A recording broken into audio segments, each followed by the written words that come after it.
जो हमने कही। नमस्कार दोस्तों, मैं संजीव शर्मा डिजायर न्यूज से। अभी रिसेंटली एक जीएसटी काउंसिल की जो मीटिंग हुई उसके अंदर कुछ ऐसी बेसिक चीजों के ऊपर जीएसटी लगाया गया कि जो मुझे लगता है वो जीएसटी की बजाय गुड सोशल टैक्स है। गुड सोशल टैक्स ये है कि अब एक ही चीज बचती है हमारे पास, वो बचती है हवा। बाकी सब चीजें अब टैक्स के दायरे में धीरे धीरे आती जा रही हैं। अगर एक इंसान की बेसिक एबिलिटीज की मैं बात करूं तो एजुकेशन से मैं शुरू करता हूं, तो एजुकेशन के अंदर भी इक्विपमेंट्स में काफी चीजों के अंदर टैक्स हो गया। उसके बाद अगर मैं बात करूं मेडिकल की, तो मेडिकल लाइन में भी टैक्स आ गया है। कई जगह टैक्स आया है कि आप 5,000 से ज्यादा का रूम अगर आप लेते हैं तो उसके ऊपर टैक्स लगेगा, अगर आप इतने का वो लेते हैं तब उसके ऊपर टैक्स लगेगा। अब आ गई एजुकेशन, हो गई। सिर्फ सेफ्टी एंड सिक्योरिटी को अभी तक इन्होंने जो 18% टैक्स था उसी में रखा, लेकिन बाकी सारी चीजें धीरे धीरे करके जो है अब टैक्स के दायरे में आ रही है। मैं सिर्फ अपनी बात करता हूं कि अगर मैं सुबह 100 के उठता हूं तो मैं अगर वो चाय पी रहा हूं मैं उस पर टैक्स दे रहा हूं, मैं ब्रेकफास्ट कर रहा हूं उस पर टैक्स दे रहा हूं, मैं नहाने जाता हूं तो टूथब्रश टूथपेस्ट हर चीज पे मैं टैक्स दे रहा हूं, मैं लंच करता हूं उस पर टैक्स दे रहा हूं, शाम तक मैं जिस ऑफिस के अंदर काम करता हूं मैं बिजली पानी हर चीज के ऊपर टैक्स दे रहा हूं, और at the end of the day जो मैंने पूरा दिन में कमाया उस पर भी मैं इनकम टैक्स दे रहा हूं। आज अगर हम 130 करोड़ की पॉपुलेशन की बात करें तो 8 करोड़ 83 लाख के करीब लोग जो हैं वो टैक्स देते हैं। रेस्ट जो टैक्स हमारा आता है वो कॉरपोरेट से आता है। कॉरपोरेट के टैक्स की भी अगर मैं बात करूं तो कॉरपोरेट का टैक्स भी अब घटा के कम कर दिया गया है। आखिर कब तक? अगर मैं बात करूं कि एक वक्त था कि एटलीस्ट आपको खाने की चीजों पे आज आटा दाल चावल चीनी सब चीजें जो भी पैक्ड हैं, दूध दही सब पे टैक्स है। टैक्स की कोई सीमा कभी तो निर्धारित होगी। कहीं पे 0% टैक्स है तो कहीं पे 5%, 10%, 12%, 15%, 18%। जीएसटी की कितनी स्लैब आ गई अब? अगर उन सब स्लैबों की बात करें, उन स्लैबों को अगर हम देखें तो एक इंसान की जिंदगी सिर्फ यही समझने में चली जाती है कि क्या मुझे कपड़ों पे 5% टैक्स देना है, क्या मुझे जूते अगर मेरे को महंगे खरीदने हैं तो मुझे उन पे 10% टैक्स देना है, मुझे 12% टैक्स देना है। इन सारी चीजों को अगर इन सारी टैक्स स्लैबों को अगर आप देखो तो ये आपकी जिंदगी में आपको पीएचडी करवा देंगी। एक्सेप्ट जो चार्टर्ड अकाउंटेंट हैं, जो फाइनेंस की नॉलेज रखते हैं, उनको भी आज बुक उठानी पड़ती है टैक्स के लिए। एक और मजे की बात है, आप देखें, ये मेरे उन दोस्तों के लिए भी है कि जो शराब पीते हैं। अगर मैं शराब की बात करूं तो 1,000 रुपए की एक बॉटल जिसपे टैक्स जो लगता है वो 500 रुपए के करीब टैक्स लगता है। 35 से लेकर 50% तक टैक्स है। वो टैक्स सरकार के पास जाता है। ये ठीक है कि रेवेन्यू जनरेशन और किसी भी तरीके से नहीं हो सकती। रेवेन्यू जनरेशन का ही एक क्राइटेरिया है कि टैक्स, लेकिन क्या जो 8 करोड़ 83 लाख लोग जो टैक्स दे रहे हैं या जो कॉरपोरेट टैक्स दे रहे हैं, क्या उन टैक्सों की रिकवरी हो रही है? कभी किसी का ध्यान नहीं जाता। आज भी करोड़ों अरबों का टैक्स लोगों के ऊपर ड्यू है, लेकिन वो क्योंकि सिस्टम नहीं है।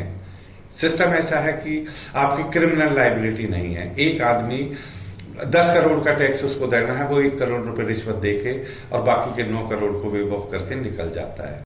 अगर हमारी टैक्स प्रणाली अच्छी हो तो ये नौबत कभी भी ना आए, और हमें ज्यादा से ज्यादा लोगों को प्रोत्साहित करना चाहिए कि वो भी किसी ना किसी तरीके से सरकार की मदद करें।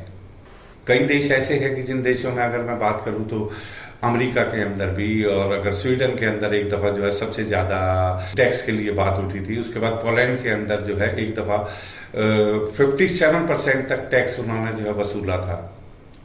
लेकिन अगर हमारे यहाँ की बात करें तो आप टैक्स को अगर देखें तो टैक्स टैक्स टैक्स ये ही सिर्फ बच जाता है। क्योंकि हर चीज पे कहीं ना कहीं आके टैक्स हमें देना ही पड़ता है। हर चीज पे हमें टैक्स देना पड़ता है। इवन अगर एग्रीकल्चर इनकम की भी मैं बात करूं, कहते हैं वो टैक्स फ्री है, लेकिन उसका जो बेनिफिट है वो बेचारे किसानों को कहाँ मिलता है, आप मुझे बताइए।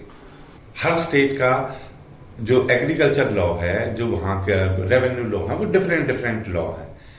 अगर मैं बात करूं दिल्ली के अंदर तो एक आदमी 12.5 एकड़ लैंड रख सकता है। मैं हरियाणा की बात करूं तो 17 एकड़ लैंड रख सकता है। महाराष्ट्र की बात करूं तो वहां पे 51 एकड़ लैंड रख सकता है एक आदमी।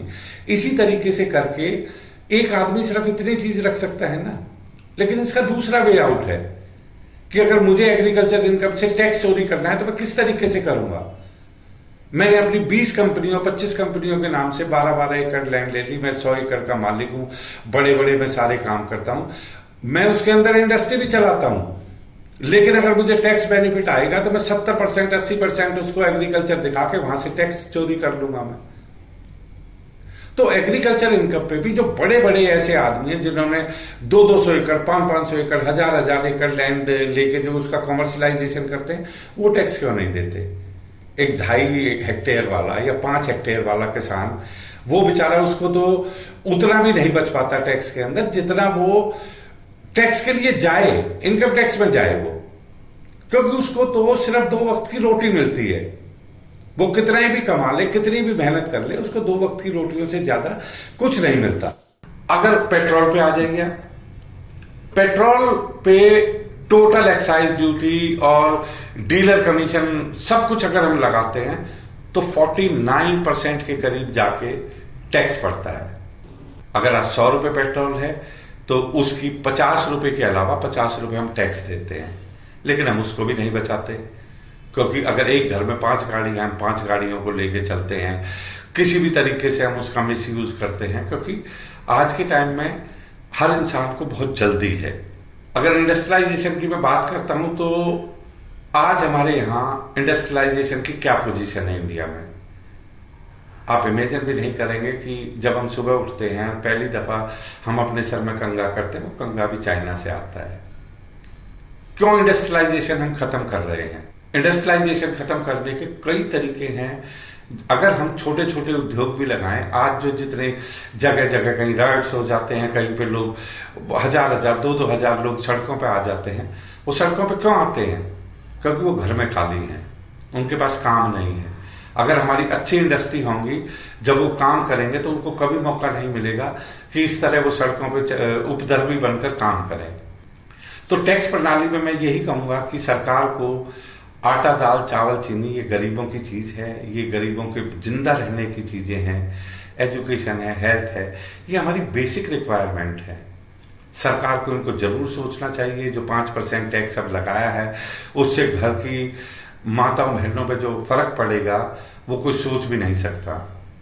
आज एक अगर मैं सिटी में बैठा हूं, अगर मैं दिल्ली में बैठा बात कर रहा हूं, तो मेरे लिए 1000 रुपए की कोई कीमत नहीं हो सकती। मेरे लिए इसलिए कीमत नहीं हो सकती क्योंकि इंफ्रास्ट्रक्चर है, सारी चीजें हैं, मेरी कमाई भी उस हिसाब से है। क्या नॉर्थ ईस्ट के अंदर या गांव में दूर दराज जब एक आदमी 200 रुपए 250 रुपए रोज कमाता है और उसकी अगर टोटल इनकम 6000 या 7000 है, उसमें 1000 1500 का इजाफा हो जाए, उसको सिर्फ ये टैक्स देना पड़े, वो कैसे जिंदा रहेगा। तो दोस्तों, जो बड़े बड़े चार्टर्ड अकाउंटेंट हैं, जो बड़े सीए हैं, मैं उनसे भी एक रिक्वेस्ट करना चाहूंगा कि वो भी अगर ऐसी चीजें अगर होती हैं तो वो अपने सजेशन जरूर सरकार को दें। हो सकता है कि सरकार को कई दफा उन चीजों की ध्यान ना रहती हो, तो हमारा फर्ज बनता है कि थ्रू मीडिया, थ्रू आप लोगों के, कि हम सरकार तक ये बातें पहुंचाएं। ये बेसिक जरूरतें हैं। अगर हमें जिंदा रहना है तो हमें खाना भी खाना है, हमें नहाना भी है, हमें कपड़े भी पहनने हैं, हमें मकान भी चाहिए। तो अगर बेसिक एबिलिटी एक को नहीं मिलेगी, इसीलिए लोग धड़ाधड़ विदेशों में पलायन कर रहे हैं। अगर मैं यूएई की बात करूं तो वहां पे कोई टैक्स नहीं है, वहां पे ओपन है उनके लिए। वो कहते हैं आप आओ, बिजनेस करो और यहां की तरक्की करो। हमारे यहाँ क्या है कि मुझे हमेशा ही डर लगा रहता है कि अगर मैं 100 रुपये कमाऊंगा, मेरे 50 रुपये तो सरकार लेके चली जाएगी, बचे 50 पे भी मैं आटा खरीदूंगा तो भी टैक्स दूंगा, 50 रुपये के अंदर मैं दूध चाय चीनी खरीदूंगा उस पर भी टैक्स दूंगा। तो at the end of the day मैं सिर्फ और सिर्फ टैक्स के लिए जिंदा हूं। अगर हाँ मैंने टैक्स चोरी कर लिया और मैं सरकार की नजरों में नहीं आया तो हो सकता है मैं बड़ा आदमी बन जाऊं। तो मेरी यही सरकार से रिक्वेस्ट है कि वो जो अब टैक्स लगाया है 5% जो जीएसटी काउंसिल ने, उसको दोबारा से एक दफा सोचे, गरीब आदमियों के पक्ष में सोचे, क्योंकि आटा दाल चावल चीनी सब घरों की रिक्वायरमेंट है। 130 करोड़ की पॉपुलेशन है। एक तरफ हम 130 करोड़ में से कहते हैं कि हमने 80 करोड़ आदमियों को राशन दिया है, और एक तरफ हम ये कहते हैं कि नहीं, अब कोई भी चीज अगर कोई बंद पैकेट में आप लेंगे, कैन यू बिलीव कि आज जिस हिसाब का माहौल है, जितनी गंदगी है, क्या कोई आदमी 1 किलो दाल या 5 किलो आटा किसी उसमें लेके आ सकता है खुला? क्या उसकी सिक्योरिटी है? आप बताइए। अगर एक अच्छी कंपनी आटा बना रही है, वो पैक कर रही है, तो आप उम्मीद कर सकते हैं। लेकिन एक दुकान वाला है, अगर उसने 100 किलो की बोरी गेहूं की पिसवाई है, उसके अंदर वो अगर 10 किलो की भी मिलावट कर देगा तो उसका काम चल जाएगा। तो मैं इतना ही कहना चाहूंगा दोस्तों कि ये जो टैक्स की पॉलिसी है, इसको थोड़ा सरकार को जरूर सोचना चाहिए, और जीएसटी की तरफ जो है एक दफा फिर ध्यान देना चाहिए, क्योंकि जीएसटी ने आज के टाइम में सरकार का रेवेन्यू तो बढ़ा दिया है, लेकिन लोगों के लिए प्रॉब्लम्स भी बहुत खड़ी कर दी हैं। तो डिजायर न्यूज आगे भी आपके साथ ऐसे ही बातें करता रहेगा और कुछ सामाजिक मुद्दे आपके साथ लेके आता रहेगा। धन्यवाद। Only on Desired News, वास्तविकता वही जो हमने कही।